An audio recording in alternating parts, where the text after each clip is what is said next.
essa noite foi difícil de dormir, um bombardeio aí, a pensamentosa entrando com tudo.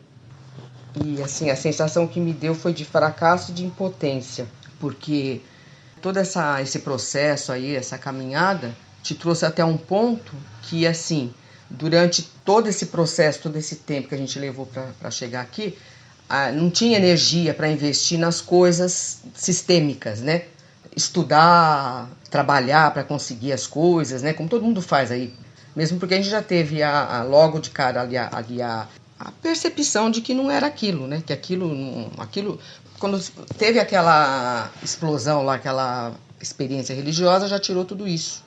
Toda essa ilusão. Acabou com a ilusão. E experimentou um outro estado de ser, totalmente diferente, que não tem palavras para expressar. Só que aí continuou, tal. Só que também veio a percepção de que por mim eu nada posso. Por essa pessoa aqui, por essa estrutura egóica... Não pode no sentido de instalar esse estado atemporal. Isso, esse estado que viveu dentro da experiência então, religiosa. Sabendo disso, né, também, que eu também... Daí você fica parado no meio do caminho, à beira do caminho ali. Bem à beira do caminho. Que você fica ali, travado, né? Travado, totalmente impotente, totalmente à deriva da coisa. Porque sabe também, aí dá vontade, a mente vem e fala, melhor você ir para algum lugar. Some. Para onde? Porque ela vai junto. Onde eu for. A estrutura vai porque junto. O problema é esse. Ela tá aqui, né? E eu não dá para tirar. Não dá para. Já teve N provas. Quando a mente fala isso, né? Foge, vai para algum lugar, mas ela não sabe qual que é o sentido. Não. Do próprio viver. Ela não sabe qual que é a direção do próprio viver. Não, porque ela quer que você foge para as coisas dela. Esse sentimento de estar perdido, de ser um estrangeiro, de não saber qual que é o seu lugar no mundo, isso é uma coisa que está presente desde a mais tenra idade. E continua forte. Porque você nasce numa ambientação onde os próprios progenitores e os familiares que circundam o ambiente onde você nasceu são pessoas que também não sabem qual que é o real sentido do viver. Eles estão imitando o modelo que foi apresentado para eles, tentando se encaixar forçosamente, estão lutando, certo? Então, assim, você cresce sem nenhum apontamento do que é o real sentido do viver. Você não tem exemplos de seres em volta de você que sabem o que é isso. O que é o viver, o que é o real sentido do viver. Então você já sai à deriva. Você vai sendo forçado a se ajustar ao mesmo pacote que está sendo apresentado para você. E desde a mais tenra idade você carece da lucidez. Porque se tivesse lucidez mesmo, você já via que isso é falso e não dá para você seguir isso. Então, no nosso caso, alguma coisa sempre fez você se sentir inadequado com relação a tudo isso. Por mais que você se esforçasse, você percebia que não existia naturalidade no seu estado de ser. Ficava sempre faltando alguma coisa, não encaixava, não batia, não dava plenitude, não dava bem-aventurança, podia até dar alguma euforia momentânea, mas logo já vinha a insatisfação, o tédio, a mesmice, a incompletude, falso, né? A percepção do falso e taca a correr para outra coisa. Então esse movimento funcionou até a gente ter a crise iniciática. Aquela depressão profunda e que quase levou a gente ao ponto da loucura, e nessa loucura você percebeu a loucura de você continuar se identificando com tudo isso. Então, o que acontece? Perde o chão, perde toda a base, não faz sentido investir em nada que está todo mundo investindo e que você, por um período, investiu. Aí, para melhorar ou para piorar, você tem uma experiência religiosa, uma experiência fora da pessoalidade, fora do sistema, fora do conhecido da família, do coletivo, do social, que não tem nem como você explicar para as pessoas o que é isso. Você vai falar sobre isso e vão te rotular que você é louco, que isso não existe, porque isso não está dentro do pacote de experiência deles, certo? E aí essa experiência é tão maravilhosa que se ainda tinha algum resquício de dúvida se você tinha que se ajustar ou não àquele padrão forçado, aqui já acaba de vez. Aqui acaba de vez. Quando você já tem a crise de depressão, você já vê a loucura que é se ajustar a isso que eles estão pedindo para você se ajustar, esse sistema. Quando você tem a experiência religiosa, aí que acaba de vez. Só que você volta da experiência religiosa para a mesma estrutura ainda condicionada. E aí, choque. E aí você fica mais elucidado de que, você não tem a lucidez de como instalar esse estado de bem-aventurança que veio, que é o único momento da sua vida em que você se sentiu realmente livre e conectado com tudo. Essa sensação de estar desconectado é uma presente na vida. Nossa, é uma constante. Certo? Tanto que assim, o medo da solidão é inerente do eu. As pessoas não amam, o que as pessoas têm é medo da solidão. O eu não ama.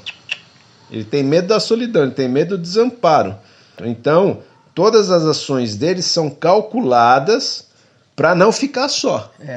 E nisso dão o nome de amor, que não tem nada a ver de amor. A gente só viveu a experiência do amor dentro da experiência religiosa, dentro da experiência transpessoal, dentro dessa experiência atemporal. Quanto mais você vai se aprofundando no conhecimento dessa estrutura do eu que funciona em você e que funciona em toda a sociedade, mais você vai percebendo que não faz sentido entregar a vida para isso. E aí chega um ponto em que você se vê na impotência mesmo, porque você não tem mais o que fazer. E fica muito sem sal realmente, porque essas coisas da estrutura do eu, dessa estrutura compartilhada pelo eu social, não faz sentido nenhum. Isso é pequeno demais. Isso é pequeno demais. Muito pequeno. Isso aí não dá liberdade, não dá felicidade, não dá o conhecimento da realidade do amor. Não dá. Então aí você realmente fica sentado aqui e fala assim, e aí? Eis-me aqui, né? Mas você não pode modificar essa estrutura. Não. E ver que todo mundo está funcionando dentro da estrutura. Isso que fica muito difícil, porque não tem nem como você mostrar para o outro que ele está funcionando dentro dessa estrutura e que essa estrutura é uma estrutura falsa. Porque ele não sabe, né? Ele desconhece isso. Aí não é impossível falar. Ele vai falar que você está louco, que você é esquizofrênico, vai rotular de tudo quanto é coisa. Você está precisando de um psiquiatra, está precisando de um... Não dá para você mais ter aquele entusiasmo forçado diante dessas coisas que você vê que não produz a verdadeira liberdade do espírito humano. Vou usar a palavra espírito porque é uma palavra mais fácil de entendimento. Já não gosto nem de usar essa expressão. Vamos refazer. Não dá a verdadeira liberdade da mente humana. Você vê que todas essas coisas só produzem intriga, inquietude, separação de classe. É só fragmentação, né? Disputa. Porque tem a identificação direta com a mente, né? Ali. Corrupção. Discutir todas essas coisas, discutir política. E é tudo muito enfadonho, né? Muito cansativo, cara, tudo isso. Sabe? Um viver em que você fica preso ao que está sendo apresentado pela televisão, pelas mídias sociais. Cara, isso aí não faz sentido, é muito pequeno. Então o que eu vejo é que hoje existe uma pequena lucidez que foi instalada através da crise iniciática e também através da experiência do lampejo transpessoal, do vislumbre, da impessoalidade do ser. Instalou um pouco, mas carece dessa lucidez maior. A gente viu em partes, está vendo em partes, mas não consegue ver face a face. Carece da lucidez que apresenta qual que é o real sentido desse existir aqui. E aí você realmente, enquanto não se apresenta isso, não dá mais para você sair atirando para qualquer lado. Porque uma das coisas que eu percebo que essa estrutura ela faz é, como ela não sabe qual é o sentido da existência, ela fica criando situações para ver se dá um sentido. E aí corre atrás daquilo até perceber também não faz sentido. Aí fica pulando de situação em situação. É que nem ontem foi um bombardeio forte que eu tive, né, que até perdi o sono e tal. Quando o pensamento vem com tudo atacando, a primeira sensação que ele dá é de raiva. Eu senti muita raiva, como há muito tempo eu não sentia. Aí ele vem, foge, some, faz alguma coisa. Ou então, você vê que aquilo não faz sentido, não tá se identificando, tá olhando ali, mas não tá ali, né?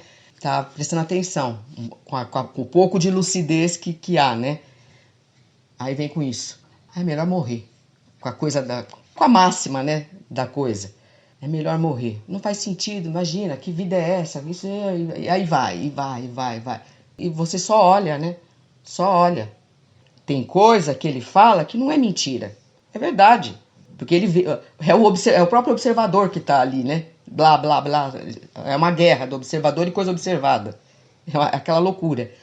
Porém, é aquela coisa que a gente falou no último áudio. Ele potencializa a coisa. Ele potencializa e muitas vezes, se você não estiver olhando, também fala coisa que não tem nada a ver. Sim, mas esse olhar é sempre para fora. Sempre para fora. Ele olha e diz que as situações externas que são o problema. Não, no meu caso, a raiva era de mim mesma. Por isso que chegou nessa coisa do... Ele não coloca que ele mesmo não tem a capacidade de saber o que é amor, ele não tem a lucidez, ele não é integrativo, ele não é criativo. Dentro do que eu passei foi tudo isso. Aí veio aquele bombardeio. Começou com isso, você é um fracasso, começa por aí. Já querendo... E aí se você não tá olhando ali, você vai se identificando... E vai entrando na melancolia, na angústia, na coisa ali, na autopiedade, se não tomar cuidado e tal. Você vai entrando e... Então, essa observação é que salva a lavoura. Não, mas essa ideia de fracasso, ela só pode existir se tem uma comparação com o padrão que está estabelecido. É óbvio. O que eu te falei? Ele quer fugir, a mente, quando tá esses ataques aí da pensamentose, quer fugir. Tudo que ele sugere é para as coisas dele. É para as coisas da pensamentose, da mente adquirida. Ele não fala para você fugir para uma coisa ali, não. É só para as coisas dele. Tanto que assim... Ele faz uma comparação. Ter sucesso dentro do padrão moral estabelecido pela sociedade... não produz liberdade. Porque se produzisse liberdade, quando o cara alcançasse aquele padrão, ele ficava satisfeito. E ele não fica satisfeito. Sempre quer mais, né? Ele está sempre inseguro e está sempre correndo atrás. E vai mais. Sempre corrompendo a si mesmo. E não raro, as várias situações em que ele se envolve, ele está corrompendo para buscar uma segurança dentro de um padrão que nunca acaba. Esse padrão, cada vez, o cara alcançou aí o padrão A não serve mais, ele já precisa do padrão B, aí padrão C, e aí vai. Então, isso é falso, né? É, tudo falso. São as coisas do pensamento, né? Da mente adquirida. Enquanto você não tem essa percepção, você fica saltando, correndo. Agora, quando você chega nesse ponto em que percebe que tudo isso é falso, e que qualquer movimento seu é falso também, porque ele está em cima do cálculo com base na mesma busca de segurança, aí você fica realmente rendido. Você fica rendido, você chega numa situação de checkmate, fala assim, olha, tem que apresentar alguma coisa além do próprio observador condicionado. Não, porque só isso também, tudo bem, não deixa mais você entrar naquilo, mas também não te tira daquilo. Eu não digo nem te tira, assim, não te deixa ver graça. Eu acho que a grande problemática é assim, nós não sabemos o que é a graça, que não tem nada a ver com a graça condicionada da pessoalidade.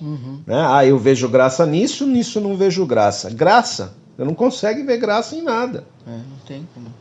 Porque a mente está falando que vai achar graça em outra situação, em outra ambientação, em outra relação, em outro emprego, em outro país, em outro. E aí chega no outro, diz que não vê graça naquele outro que ele achava que ia ter graça, é o outro, e fica rodando feito um doido. Então a problemática toda é que a gente não consegue estar nesse estado de graça, em que vê graça em tudo que é. Que é essa a conclusão que você chega, que no caso eu fiquei vendo, né?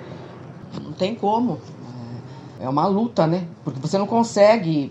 com todo o conhecimento, com toda a coisa que tem e tal, não consegue transcender isso aí, né? Todo esse estado de mente. Não, eu por mim mesmo nada posso. Algo além desse observador condicionado, que chegou a uma grande capacidade de percepção do próprio condicionamento de si mesmo e do condicionamento da estrutura social, se não ocorrer algo além desse observador, o máximo que pode é ficar vendo, ainda de modo fragmentado, essa estrutura que funciona tanto em si mesmo como no coletivo. Ela é global, né?